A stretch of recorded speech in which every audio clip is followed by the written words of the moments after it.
Assalamualaikum warahmatullahi wabarakatuh. Saya Nurbaiti, CTP Angkatan 9. Hari ini saya dikasih kesempatan untuk mewawancarai Kepala TK Cuk Mutia. Mari kita langsung memperkenalkan diri dulu. Bu Cuk, silahkan Bu Cuk untuk Baik, saya Cuk Farah Andela SPD. Saya bertugas di TK Cuk Mutia. Ya. Terima kasih Bu Cuk, hari ini sudah diberikan saya kesempatan untuk sedikit mewawancarai tentang keseharian Ibu. Bagaimana Bu hari ini, kabarnya gimana? Alhamdulillah baik. Sehat ya Bu ya? Alhamdulillah. Ya. Baik Bu, apa bisa kita lanjut langsung ke pertanyaannya? Baik, saya. Begini Bu Cuk, ini ada sedikit pertanyaan tentang kasus-kasus dilema etika. Nanti Ibu boleh sharing dengan saya. Nanti saya juga ingin melihat bagaimana keputusan yang Ibu ambil. Oke Bu, pertanyaan pertama, selama ini apakah ada kasus-kasus yang merupakan dilema etika selama Ibu menjadi kepala sekolah? Pastinya ada. Pastinya ada ya Bu ya. Boleh sedikit Ibu ceritakan Bu, masalahnya seperti apa gitu? Ini dilema etikanya berkaitan tentang guru. Ya. Dia mengambil pinjaman online. Pinjaman online itu memang sudah dia alami masalah ini. Dia dialami sebelum guru tersebut masuk ke dalam TK Cuk Mutia. Jadi masalah itu masih berlanjut. Memang dia guru baru, masih ketahuannya setelah selama 6 bulan guru tersebut mengajar di situ. Ketahuannya sama oleh orang tua murid. Oleh orang tua murid. Jadi sebelum guru tersebut mendaftar di sini, mendaftar bekerja ya Bu ya, Ibu tidak melihat dulu apa yang terjadi dia di sekolah lama gitu, kasus-kasusnya, atau apakah latar belakang Ibu ini bagus gitu, apakah Ibu tidak melihat itu? Sebelumnya ibu ini belum pernah mengajar. Beliau juga rekomendasi dari dosen kampus gitu. Jadi saya kan merekrut guru-guru baru, tamatan dari PAUD.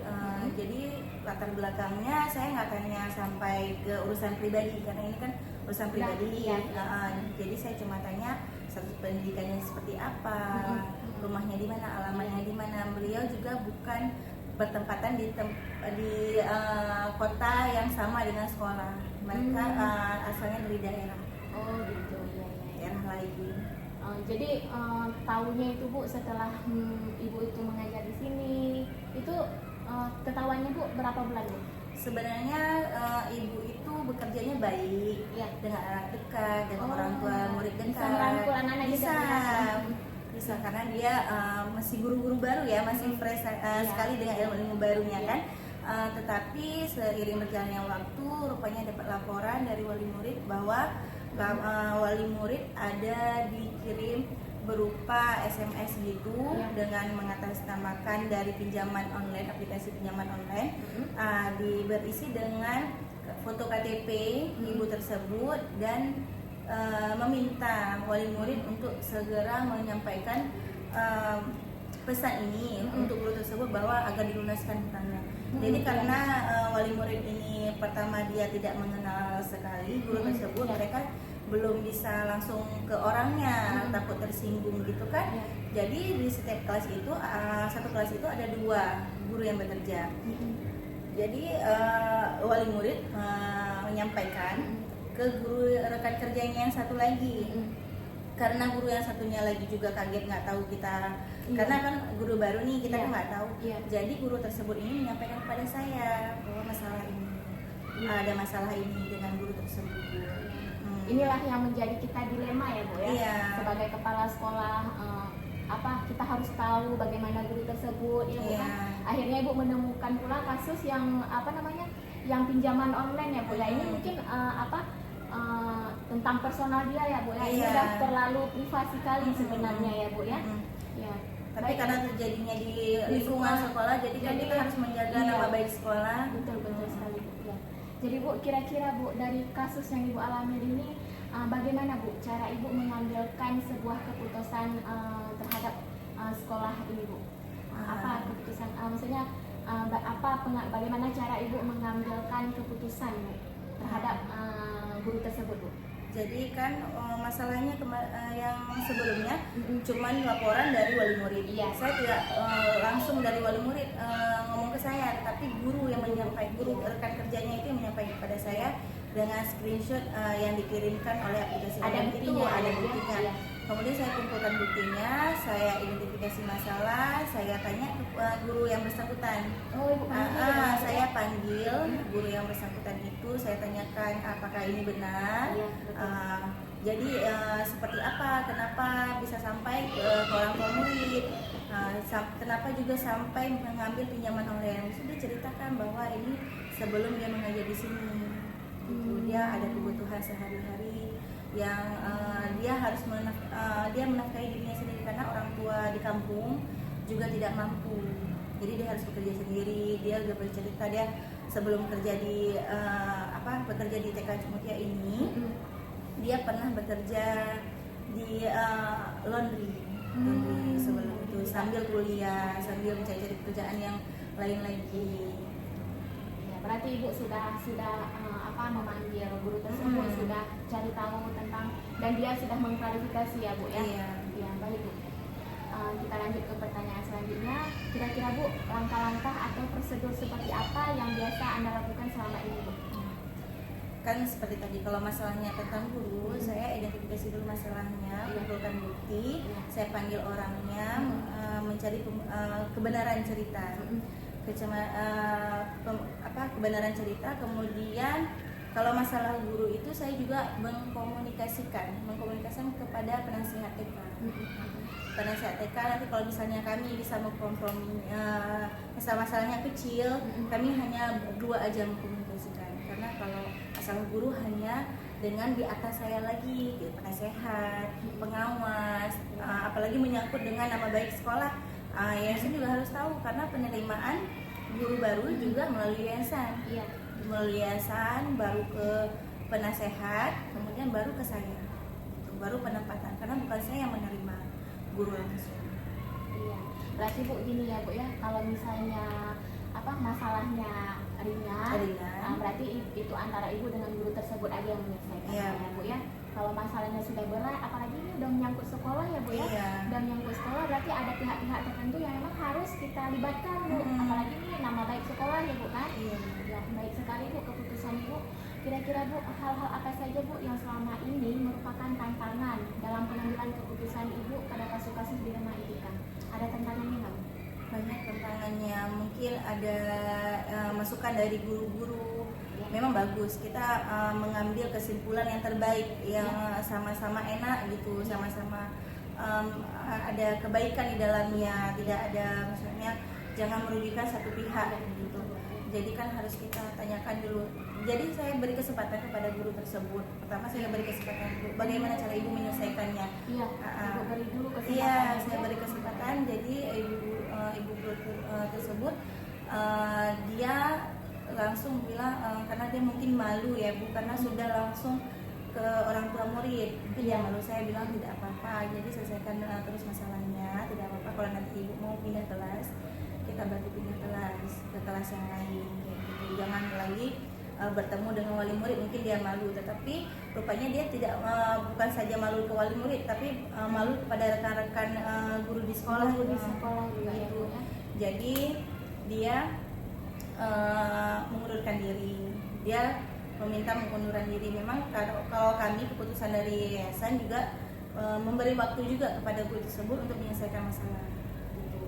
Terus saya juga sudah menyampaikan ke guru tersebut bahwa kita menunggu ibu menyelesaikan masalah. Untuk kedepannya kita akan berdiskusi kembali bagaimana jalan terbaik, atau ibu masih mau mengajar di sini dengan pindah kelas, atau ibu tersebut gimana lah caranya biar ibu tuh sedikit mungkin jangan terkena skisnya ya, karena kan ini berat ya, karena ke orang tua murid jadi kan malu. Tapi ternyata guru tersebut kayaknya dia memang mengundurkan diri sebelum 6 bulan.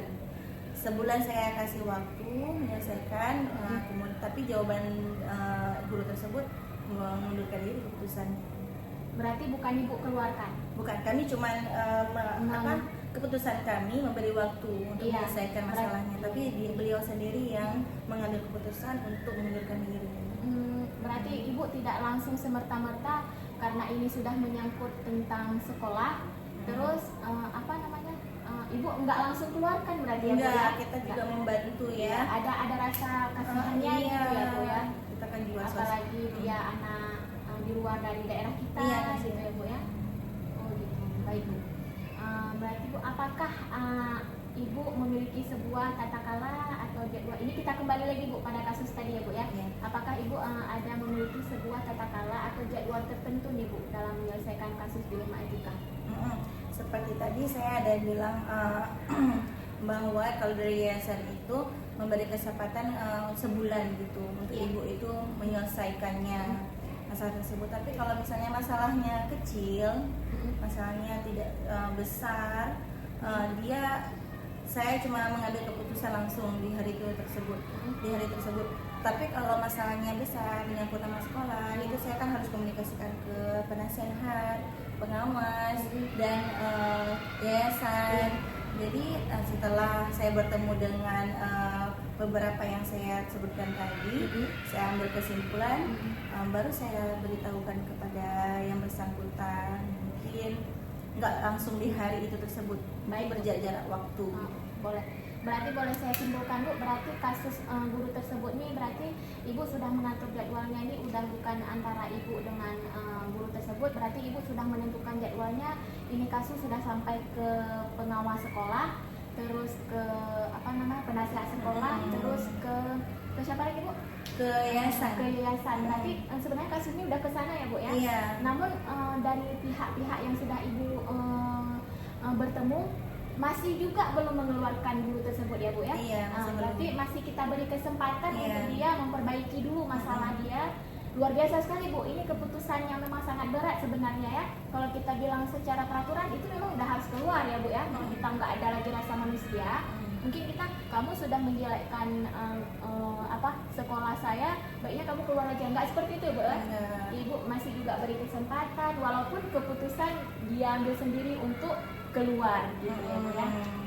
Baik Bu, kira-kira Bu, adakah seseorang Bu atau faktor yang selama ini mempermudah atau membantu Anda dalam pengambilan keputusan pada kasus dilema etika? Banyak Bu.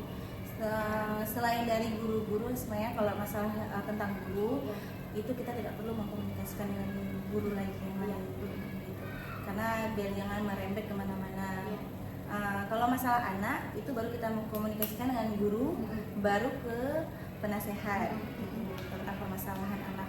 Tapi kalau permasalahan guru kita selesaikan mencari kebijakan, kebijakan yang terbaik gitu, kita ambil yang terbaik itu.